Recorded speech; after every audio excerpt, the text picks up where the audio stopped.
Salut à tous, bienvenue dans Maman j'ai raté l'actu, le journal audio des 8-12 ans.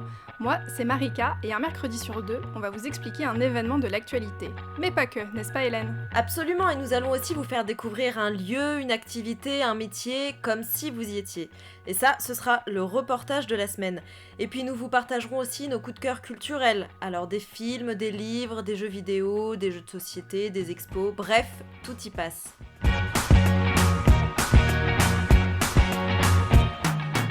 Bon bah Hélène, on en est déjà à notre deuxième épisode. Merci à tous ceux qui nous ont écoutés pour le premier. Pour l'instant, nous ne sommes disponibles que sur Ocha, mais on essaye d'être présente sur d'autres plateformes très rapidement. Oui, et puis merci beaucoup à tous pour vos petits messages hyper gentils que vous nous avez envoyés. Ça nous encourage à travailler encore plus dur pour vous. Alors Hélène, le reportage de la semaine, c'est encore toi qui l'as fait. Je trouve ça plutôt rigolo, tu allais écouter le brame du cerf, c'est ça ? Oui, c'est bien ça Marie, mais bon là du coup tu me parles du brame du cerf comme si tu connaissais vachement bien le sujet. Tu sais ce que c'est au moins ? Non. Ok. Bon, on lance le reportage ? Ouais, allez. Bonsoir Damien. Bonsoir Hélène.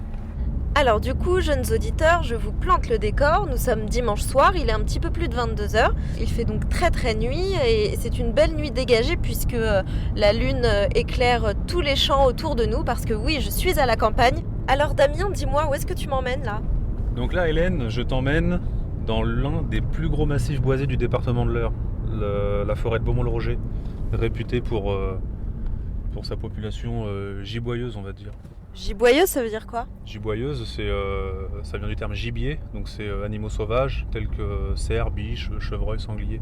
D'accord, donc là on va voir des animaux sauvages dans la forêt en pleine nuit. On va essayer. Le jour, les animaux dorment, mais la nuit, ils sortent pour aller manger. Et qui plus est, au mois de septembre-octobre, c'est la saison des amours du cerf, ce qu'on appelle le brame. Le brame, d'accord, mais du coup, qu'est-ce que c'est exactement ? C'est lorsque le cerf rentre en période de reproduction. Il pousse un cri, ce qui va rattirer les biches, donc la femelle du cerf. Donc en fait, là on va écouter des cerfs appelés des biches, c'est ça ? Voilà, tout à fait. Damien, comment ça se fait que tu t'y connaisses aussi bien dans tout ce qui est gibier, forêt, cerfs et biches ? Je suis passionné de chasse, donc passionné d'animaux, passionné de forêt, de nature. Et depuis tout petit, je me suis intéressé à la vie des animaux, les habitudes, leur mode de vie.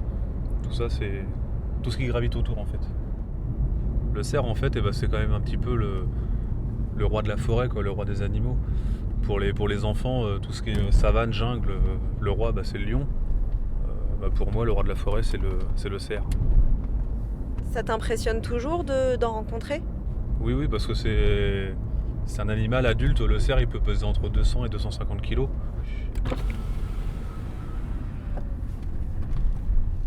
T'as repéré quelque chose ?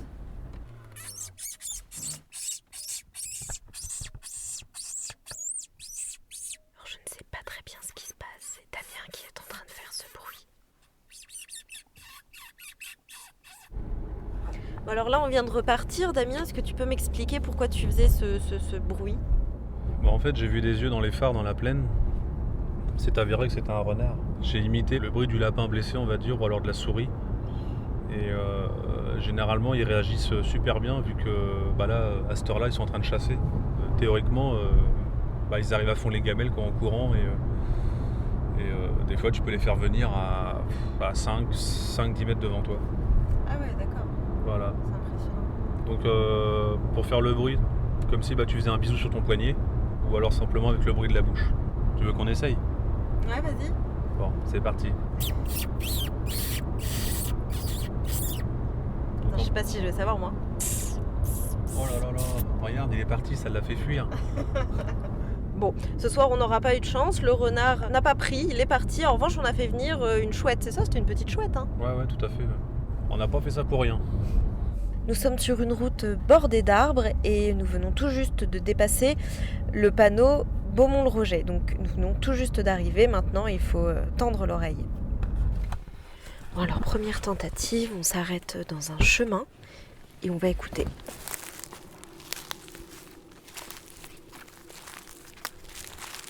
Je ne sais pas si nous arriverons à voir ou à entendre le cerf. En tout cas je peux vous dire que c'est super beau.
Donc là, ils vont faire ça pendant toutes les nuits, pendant un mois et demi.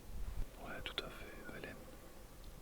Ça va s'arrêter à peu près à la mi-octobre.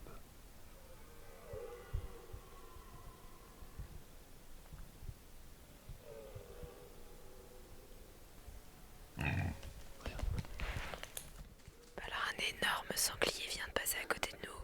Il s'est mis à grogner, il est parti en galopant très vite.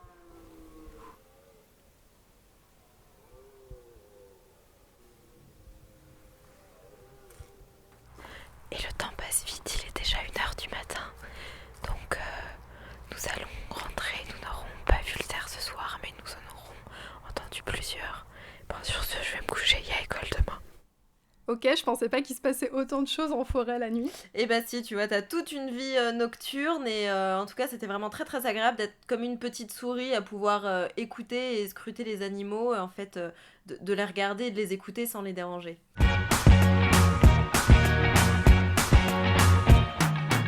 À chaque épisode, un jeune auditeur comme toi nous pose une question. Et notre mission, eh bien, c'est de trouver quelqu'un pour y répondre. Voici la première question de la semaine, elle est posée par Elliot, 9 ans. Pourquoi la banquise fond ? Alors déjà, je pense qu'on peut donner une définition de la banquise. Hélène, est-ce que t'en connais une par hasard ? Alors oui, selon mes informations, c'est une couche de glace de mer que l'on retrouve dans les zones polaires de la Terre. On sait que la banquise fond, mais surtout, cette fonte est de plus en plus rapide. Oui, bah d'ailleurs, j'ai trouvé un article qui vient du Smithsonian Magazine. Le Smithsonian, c'est un centre de recherche scientifique qui est situé à Washington, D.C., aux États-Unis. Et il date du 5 août 2019, donc c'est assez récent. Il dit que par exemple, en une seule journée, le Groenland a perdu 12,5 milliards de tonnes de glace. C'est comme si Hélène en mettait ensemble plus de 11 millions de baleines bleues. Quelle horreur. Donc pour te répondre, Elliot, moi j'ai contacté Nicolas Jourdain, il est chercheur à Grenoble et il t'explique du coup pourquoi la banquise fond. Au cours des dernières années, nous, nos parents, nos grands-parents, nous avons utilisé énormément de charbon et de pétrole pour produire l'électricité que nous utilisons au quotidien pour faire fonctionner nos usines, pour nous déplacer ou transporter des marchandises dans des voitures, des avions ou des bateaux cargo. En brûlant ce pétrole et ce charbon, nous avons émis et nous émettons toujours ce qu'on appelle des gaz à effet de serre qui ont pour effet de réchauffer la surface de notre planète. Et au fur et à mesure que le climat se réchauffe, toute la glace qui existe sur Terre se met à fondre de plus en plus. C'est le cas des glaciers dans nos montagnes qui se forment par accumulation de neige au fur et à mesure des années. Et c'est aussi le cas de la banquise qui se forme par congélation de la surface des océans lorsqu'il fait très froid. Comme il fait plus chaud, moins de banquise est formée en hiver et celle qui est formée fond plus vite en été. On parle aussi parfois d'amplification polaire parce que les effets du réchauffement climatique sont encore plus forts dans les régions polaires que dans nos régions. Et c'est lié à un cercle vicieux qui fait que moins on a de banquise, moins les rayons du soleil sont réfléchis par la banquise et donc plus ils sont absorbés par l'océan. En conséquence, l'océan se réchauffe encore plus et fait fondre encore plus de glace. C'est ça le cercle vicieux. Et donc au final, la zone recouverte de banquise diminue d'année en année et on estime qu'il n'y aura quasiment plus de banquise en Arctique pendant l'été dans une vingtaine d'années. Ça va permettre de faire une transition vers la seconde question, parce que des scientifiques, ils ont prélevé, donc ils ont pris un morceau de la banquise de l'Arctique pour l'observer, et ils ont trouvé du plastique dans la banquise. Ah ouais, mais il y en a vraiment partout alors. C'est ça, et du coup, on va écouter la question de Léonore, 12 ans. Comment peut-on faire pour lutter contre la pollution du plastique dans les océans ? Alors avant de répondre à ta question, Léonore, on va déjà donner plusieurs chiffres. Chaque année, c'est 8 millions de tonnes de déchets plastiques qui arrivent de l'intérieur des terres vers l'océan. Et dans certaines zones de la Terre, le plastique il peut représenter jusqu'à 95% des déchets marins, ce qui est énorme.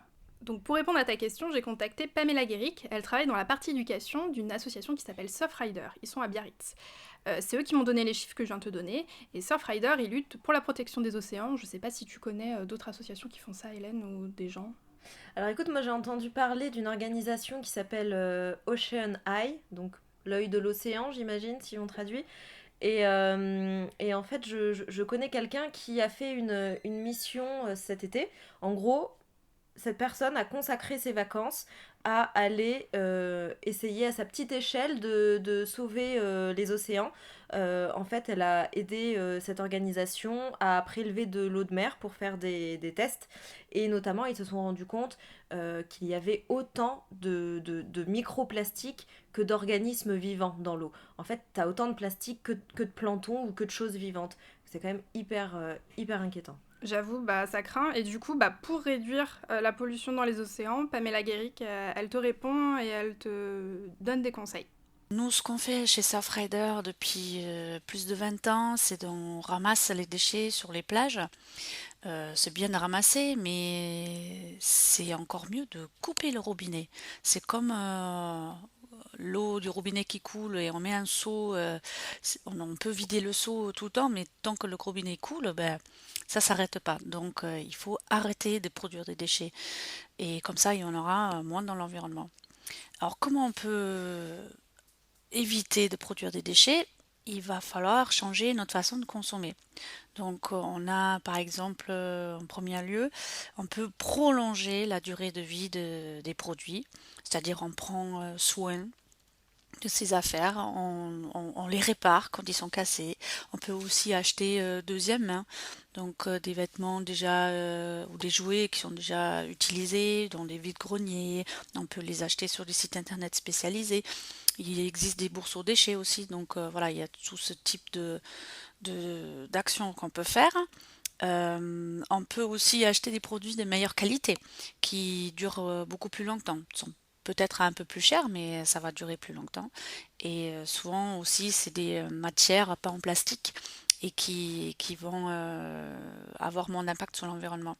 Alors avec Pamela Guéric, on a beaucoup parlé. Et elle m'a donné plein d'autres conseils. On peut faire par exemple de l'upcycling. Ah, c'est trop bien ça. Ouais, c'est transformer un objet que l'on utilise normalement d'une certaine manière, mais qui peut changer totalement d'utilité. Par exemple, tu prends une boîte de conserve vide et t'en fais un pot à crayon. Et du coup, j'ai plein d'autres exemples. Tu peux acheter sans emballage, donc c'est toi qui viens avec ce qu'on appelle un contenant. Moi, par exemple, je prends les pots de confiture ou les bouteilles en verre. Et tu peux aller acheter sur les marchés ou dans les magasins de vrac. Ils font même des gâteaux ou de la grenadine à emporter. C'est ce que j'ai acheté la dernière fois. Et ce qu'elle propose aussi, Pamela Guéric, c'est de faire les choses soi-même. Ça peut être tes goûters, les crêpes, les gâteaux, le pain, mais aussi ton dentifrice ou ton savon. Alors, elle te donne aussi un exemple tout bête d'objet que tu pourrais changer, comme adopter une gourde que tu peux customiser toi-même, ou tu peux aussi changer ta brosse à dents. Un produit vraiment d'éviter le plastique. J'ai un exemple tout simple, c'est la brosse à dents. On considère qu'une brosse à dents, ça dure 3 mois. Donc il faut la renouveler au bout de 3 mois. Donc ça nous fait 4 brosses à dents par personne et par an. Si on multiplie par, on va dire, 80 ans, donc ça fait 320 brosses à dents par personne, multiplié par 67 millions de Français, quand même. Donc c'est énorme. Donc un petit objet comme la brosse à dents, si on l'achète en bois, ça fera beaucoup moins de plastique dans la nature. Et ce que Pamela Guéric tenait à dire, c'est qu'il n'y a pas de petits gestes pour réduire le plastique dans les océans.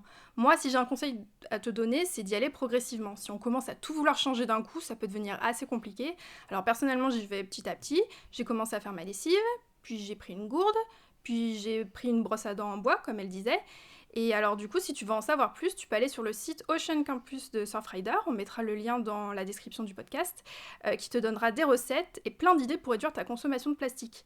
Alors du coup, Hélène, est-ce que tu t'es reconnue dans certains conseils que Pamela a donnés? Je sais que oui, je te connais quand même. Écoute, j'essaie de faire attention. Oui, bon, pour la brosse à dents, t'es quand même au courant puisqu'on les a achetées ensemble, des brosses à dents en chaîne. Voilà, et puis des choses toutes bêtes qu'on peut tous faire, comme toujours prévoir son sac en tissu pour aller faire ses courses plutôt que de prendre des sacs en plastique. Ouais, effectivement, essayer de réduire au maximum, prendre du savon au lieu de prendre du savon liquide dans des contenants en plastique. Prendre des pains de savon. C'est à l'ancienne, mais c'est quand même ce qui marche le mieux et ce qui est le meilleur pour la planète. Et ce qui coûte moins cher d'ailleurs aussi. Absolument.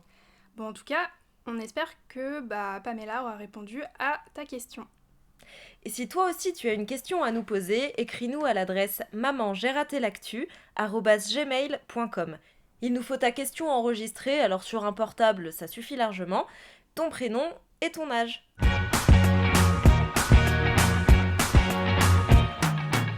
Cette semaine, pour les recommandations culturelles, on ne va pas vous parler de nouveautés, mais de livres que nous avons adorés alors que nous avions votre âge.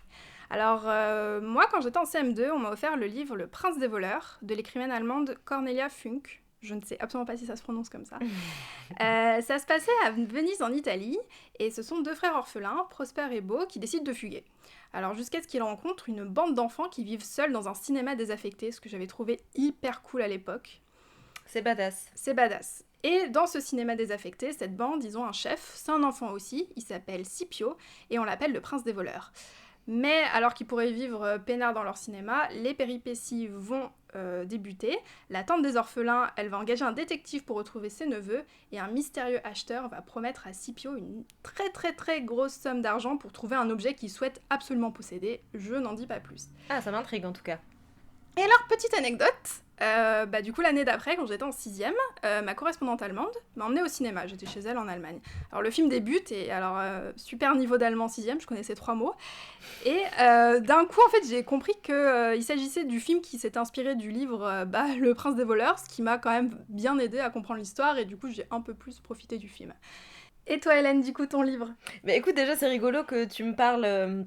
d'allemand, de ta prof d'allemand, etc. Parce que moi aussi, en fait, c'est ma prof d'allemand qui était aussi ma prof d'art plastique qui m'a filé le livre dont je vous parlais et qui a révolutionné toute ma jeunesse. C'est un livre dans lequel il est question du comte Dracula. Vous savez, ce fameux vampire qui boit le sang des victimes. Tu connais, Marie ?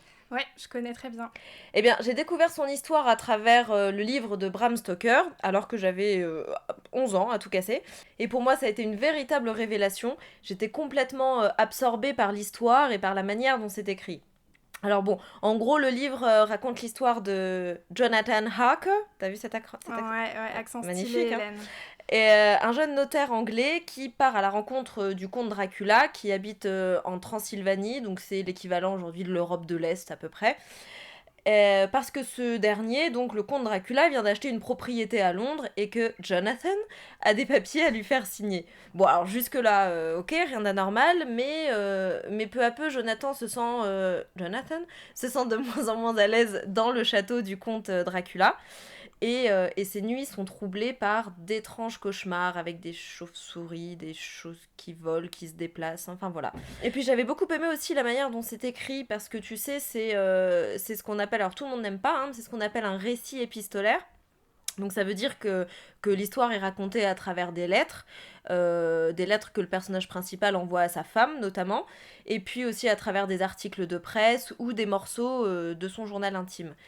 Mais Donc... alors, j'ai une question, moi qui suis quand même assez peureuse, ça te faisait pas trop peur de lire un livre comme ça ? Écoute, moi non, j'ai vraiment pas eu peur, j'ai été complètement absorbée par l'histoire. Après, effectivement, c'est peut-être pas conseillé à tout le monde, si t'as des petits cauchemars la nuit, c'est pas l'idéal. Mais voilà, si en revanche tu aimes ce type d'univers qui touche un peu au surnaturel, à des choses un peu irréelles, tout ça, c'est vraiment... je le conseille, quoi. Et en plus, c'est ta prof qui te l'avait conseillé alors que 11 ans, t'avais quoi ? T'étais en 6ème ? Ouais, c'est ça. Donc elle estimait que t'étais assez grande pour le lire. Ouais, c'est ça. Donc ça va alors, vous pouvez le lire. Vous pouvez y aller.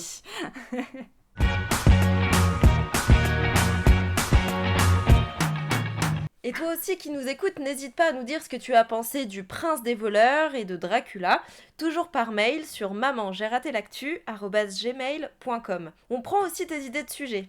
Oui, si tu as envie qu'on parle de quelque chose en particulier, c'est ton podcast à toi aussi, donc n'hésite pas à nous dire, on te répondra.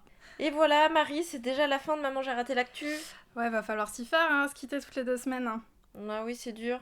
Bon, on se retrouve dans 2 semaines quand même, Marika. Bon, ok, on se retrouve dans 2 semaines, et toi aussi, à dans 2 semaines, et surtout, sois curieux. À dans 2 semaines. Ciao!